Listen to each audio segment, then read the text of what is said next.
महाराज इनका कि टीवी पे तो जो जैसे लंबे समय तक भजन प्रवचन या सब सुन लेते हैं, पर जब जप में बैठते हैं तो मन बहुत विचलित होता नहीं, टीवी का मतलब है बहिर्मुख होना।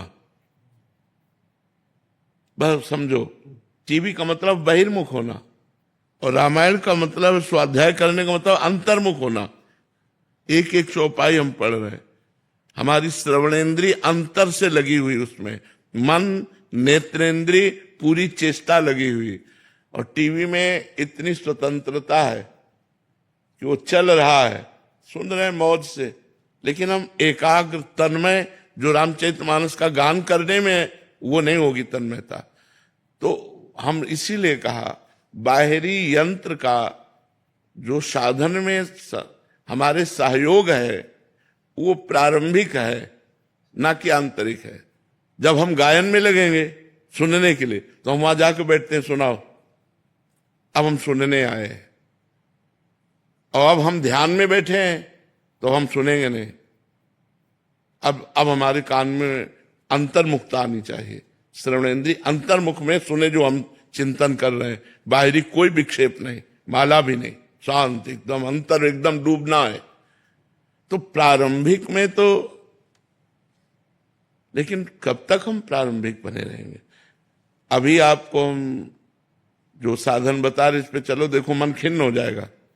जब आप ये बंद कर दोगे ना तो मन आपको शिक्षा देगा कि वैसे तो हम 1 घंटा राजी थे, अब ऐसे 1 घंटा हम नहीं राजी हैं, वो इधर उधर अरुचि आने लगेगी। लेकिन ये आपके आंतरिक मल का साफ करेगा।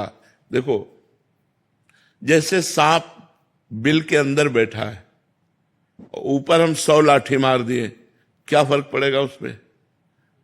यह है टीवी से सुनना, मन सुरक्षित है, वो अपना कारोबार चालू किए समझ रहे? अब अंदर खोद के उस पे लाठी मारना, अब फर्क पड़ेगा। तो ये है अंदर खोद के लाठी मारना, सब बंद बाहर से, अब शांत तो बैठे हैं, अब वो भाग रहा है, अब उस पे लाठी मारी जा रही, राधा राधा राधा। अब नहीं नहीं, हमें नहीं, जब राधा, भूत भविष्य की बातें, गंदी बातें, न जाने क्या क्या प्रपंच, वो सब नष्ट करना है हमको अंदर का। तो हम अंदर का नष्ट करने के लिए प्रभु को प्रणाम करके, हनुमान जी को सामने बैठाल करके और शुरू करें 2 घंटा रामचरितमानस का पाठ, खूब लय से झूम झूम कर, ताली बजाकर, आनंदित। ये अंदर के मल का नाश करेगा। प्रारंभिक हम कह रहे हैं बिल्कुल सही है, प्रारंभ में सबको ऐसा चाहिए, लेकिन साधना की चढ़ाई के लिए फिर आंतरिक अंदर घुसना होता है। यहां तक अंदर घुसना होता है कि शरीर की भी शुद्ध न रह जाए।